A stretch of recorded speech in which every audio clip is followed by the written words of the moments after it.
All right, ladies and gentlemen, here's the next section. Deuteronomy 15. At the end of 7 years, you shall grant a release. What kind of release? We're going to find out. And this is the form of release, shall release every owner of a loan. So if you had loaned somebody money, if that loan wasn't repaid back within 7 years, that loan would be forgiven. It's one reason why a lot of the stuff, a good example is we actually have this in the world, is when you make a debt, right, on your credit report, it's only there for 7 years. Where did it, for 7 years, then it disappears. Where do they get that 7 year from? The Bible. And this is the form of the release, shall release every owner of a loan his hand of that he has lent to his neighbor. Not he shall require it of his neighbor or his brother, because it is called a release unto Yahweh. So if there is a loan and you do not manage to get it paid back within 7 years, or I should say within 6 years, in the 7th year, that debt would be forgiven. Verse 3. Of a foreigner you may require it, and to that which is owed by your brother shall release your hand. The end is, however, that not there shall be among you poor, for blessing will bless you Yahweh. So basically it's saying that the forgiveness of this debt is kind of like an act of mercy by God through the hands of people. In the land that Yahweh, your God, singular and plural both, is giving you as inheritance to possess. Only if, now notice there's an only if here, okay? Only if you listen to the voice of Yahweh your God with care and observe all the command this, that I command you today, right? So possessing the land, being a blessing, all of that happens only if you listen to God, obviously. Because if the blessing comes by you forgiving in the 7th year, and then God blesses you more because you did that, right? If you don't do that, then the blessing doesn't get given because you didn't do what you were supposed to do. For Yahweh your God will bless you as he has spoken to you, and you shall lend to nations.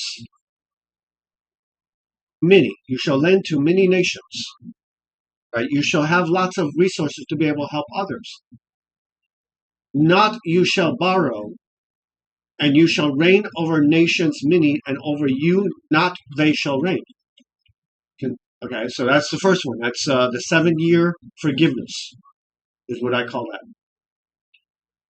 If there, and by the way, that would not just be for forgiving debts. That would also, because there is another verse that in Old Testament which lets us know that not only that, but slaves would have the option of becoming free after 7 years as well. But let's look at the next section, which is generosity in lending and giving. If there is among you a poor man, so it doesn't say there is a poor man, it says if there is one, of one of your brothers, that would be an Israelite, within one of the gates of your land, which are basically within one of your cities, that Yahweh your God is giving to you, not you shall strengthen your heart, and not you shall shut your hand from your brother poor. Right? So you shall not resist him, you shall help him. But you shall open your hand to him. And loaning, you shall loan him what is sufficient. That means what is needed for what? For his need. What word gets used there? Need. Not his wants, his needs. Whatever is lacking unto him. So what is lacking is referring to his need. Now I do stress that word need because we really need to understand the difference between a need and a want. Okay? Beware for yourself, lest there be a thought in your heart wicked, lest there be a thought in your heart that's wicked. So, in other words, when it says beware to yourself, it means be watchful to yourself, so that a thought wicked does not enter into you. That says what? That says, is near the 7th year of the release, and is evil your eye against your brother. So, in other words, don't have this thought in your head that, oh, I'm going to do my brother wrong. And poor and nothing you give to him. And he cries out against you, right, in opposition to you, to Yahweh, El Yahweh. Okay? And it becomes among you sin. That's that chata word. Giving you shall give to him, and not shall be grieved your heart when you give to him, because for the thing this will bless you Yahweh. So you shall give to him so that different things happen. Now let's backtrack again, okay? Don't do wrong on your brother. Don't think in your head that, hey, I could get away with this, basically, okay? Giving you shall give to him, and not shall be grieved your heart when you give. So have joy in your heart when you give to him, because for the thing this will bless you Yahweh. So you have joy because Yahweh's going to bless me, but also because it's a good thing. Yahweh your God in all your works and in all the sending out of your hand. So in other words, you're doing something good and kind to someone else that's in need. You're doing it with joy, and now Yahweh's going to bless you with more resources. It's kind of like if I put $1 in my kid's hand and I see that my kid uses that dollar effectively and smartly, I'm likely going to be able to go, okay, well, I can put more money in my kid's hand. Maybe next time I can give them $5 or $10 or $20, and they're going to be able to enjoy themselves. Okay? Yahweh your God in all your works and in all the sending out of your hand, for never will cease the poor from the midst of your land. There will always be poor people. That's why in the New Testament, Jesus says, you will always have poor people with you. He's citing this section, right? He's basically, in essence, quoting this particular section. You always have the poor, right? For never will cease the poor from the midst of your land. Upon this, I command you, saying that opening, you shall open your hand to the brother, to your poor, and to your needy in your land, to those in need, to those who are poor, and to your brother. Right? So brother would be a fellow Jew. The poor would just be anybody that would be actually in your area that would be poor. And the needy would be anyone in your area that would be poor. Okay? So giving, be selfless, be giving. Don't be self-centered. Don't be selfish. Then we move on to the next section, which, if you notice that by the name, directly talks about Hebrew servants. Right? So it's only servants of the Hebrews. Okay? Specifically Hebrew servants, not Egyptian servants, not Gentile servants, only Hebrew servants.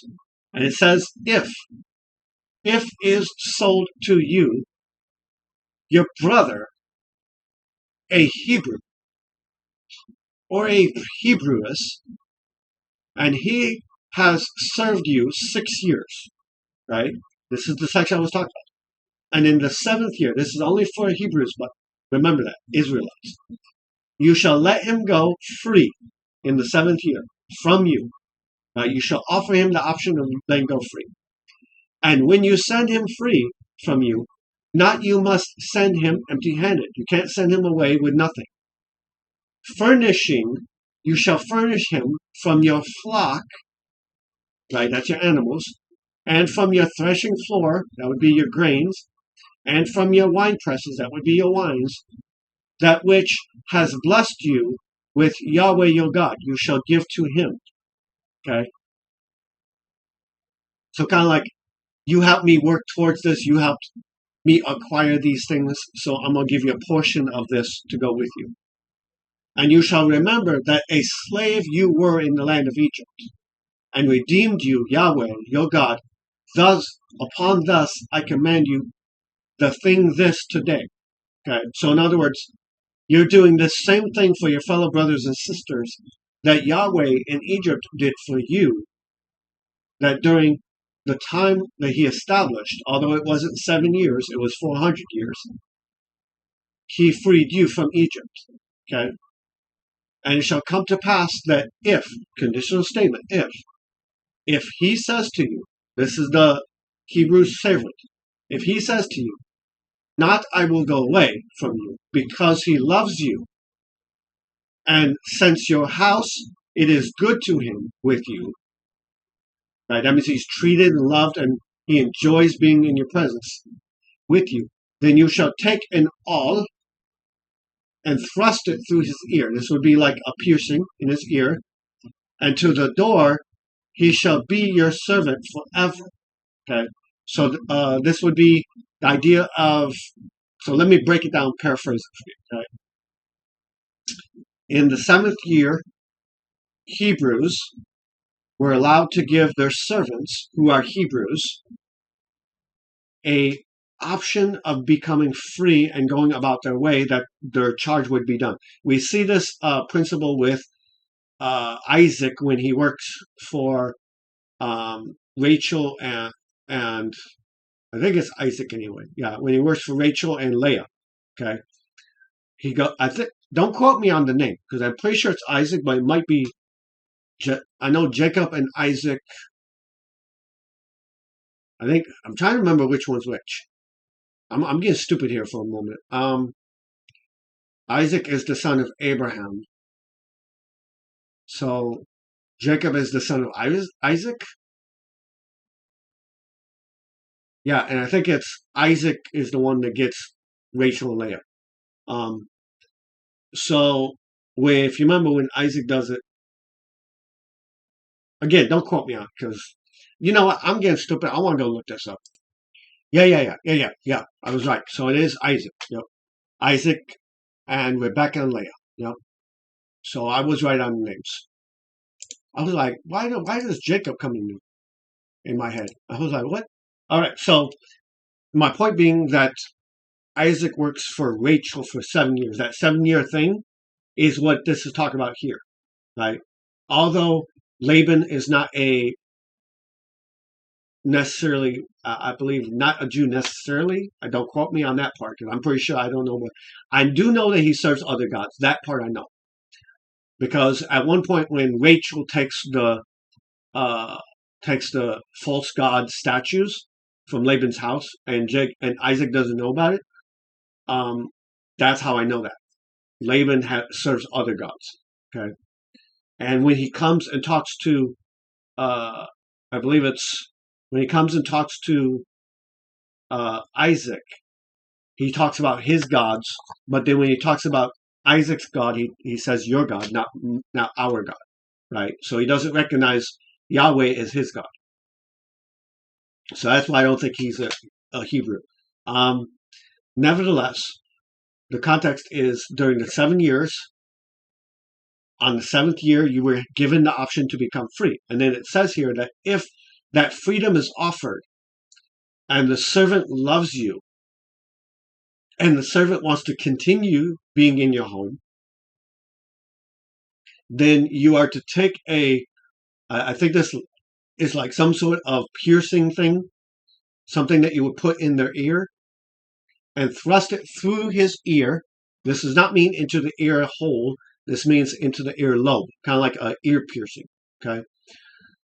And you were to use the door as kind of like this thing that would pin. So the idea is, in essence, you would have them put their ear lobe up to the door frame, and then you would nail this awl through their ear and into the wood piece, and then after that you would detach the awl from the door, and now they would just have this thing, this earpiece thing.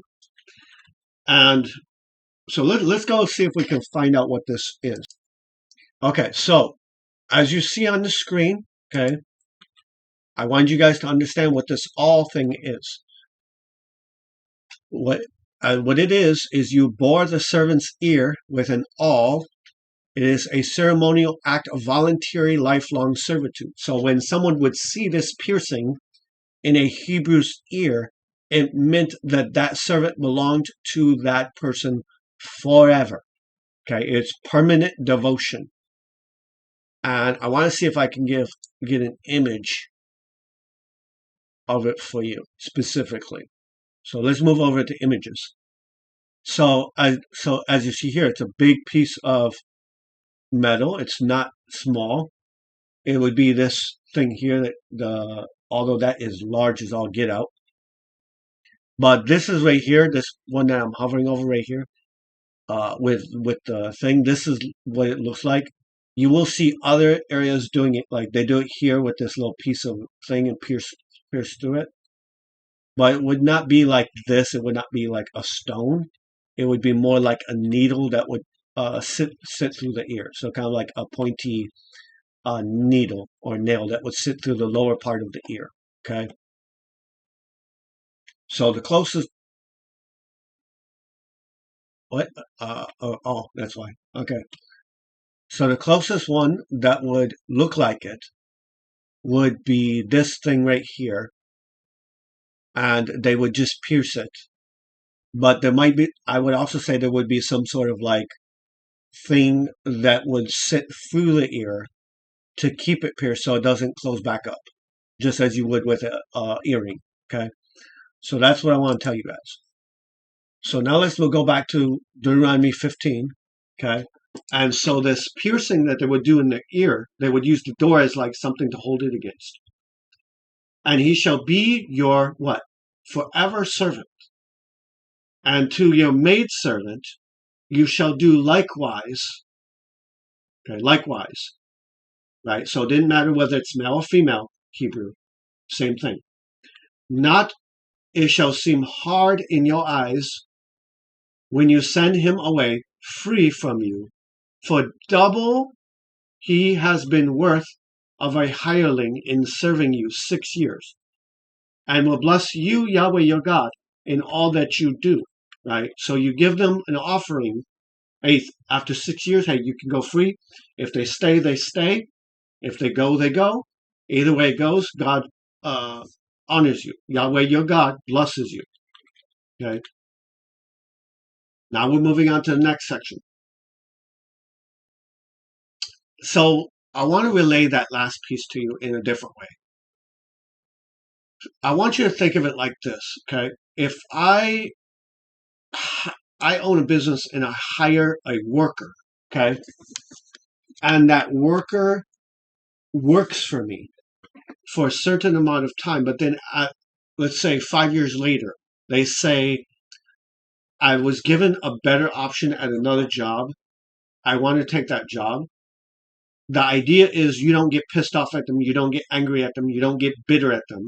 You don't force them to stay. You say, hey, if it's the fact, like at that point, I can offer you to stay with a better offering, but at least in that way, that would not be equivalent to this particular story. The direct equivalent of this story would be that I hire you for time, like a seasonal worker, right? Someone who only works in summertime, right? But then in winter they don't work or something.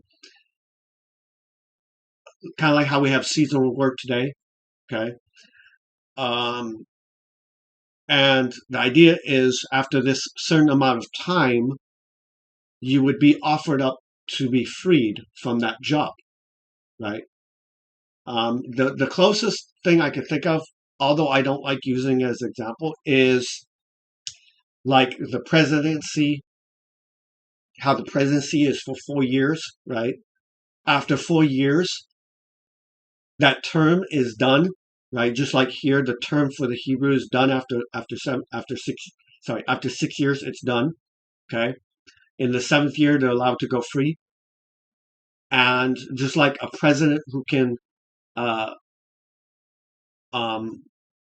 go for a second term, right? The same as with the Hebrew. The Hebrew can go, but with the Hebrew, it would be lifelong, right? So it would be like trying to be present forever, okay? Which they wouldn't allow. Now, the other example I can think of, that the one that I mentioned that I don't like, is WWE, okay? Think of any contract, where any job where you would have an actual contract for a certain amount of years, right? So in the WWE, they have contracts with their wrestlers for a certain amount of time, right? For like 4 years or 3 years or something like that. And they give them a contract and a huge, huge amount of money. And now they're obligated to that contract for the entire term of that contract. Now, for you and me, another version of this is, I just thought of, was landlords, right? We signed a lease, right? Which is a term. And that's what I'm going with that aspect of it. It's a term, okay? And we are tenants of that home as long as that term is in effect. But the moment that term becomes ineffective, that lease expires, now we either have to create a new lease, right, which we can do, or we can go and let the lease go and move to a different place, right? So the same thing is going on with the Hebrews. They're allowed to be freed if they want to, but if they don't want to be, let's say the Lord, which would be the Adoni or Adon, not Adonai, the Lord, the lowercase Lord there, that would be the boss, basically, the owner of the servant. He would give them the option. And let's say that boss, that Lord, would treat them very, very well, and they actually liked working for this person. Well, then when that seventh year comes around and that offering is offered up, they can go, okay, hi, I'm going to continue working for you. So in the same way, if you have a job and after a certain amount of time, and let's say for example that job had a specific amount of time, right, for that job to do it. Like, let's say WWE, they give you a 4-year contract, right? And after that 4-year contract is up, your contract expires. You can either renew the contract or you can go to a different place, okay? In which case you no longer work for that boss, okay? And if you choose to stay, you're showing the loyalty. So if someone was a WWE superstar and they liked working for WWE, they could re-sign or sign again for a new contract or something like that. So you get the idea. Now, the reason I say I don't like WWE is because, as most people would know who know me, I have drawn away from secular things. So secular music, that means any music that's not Christian, movies that's not Christian, and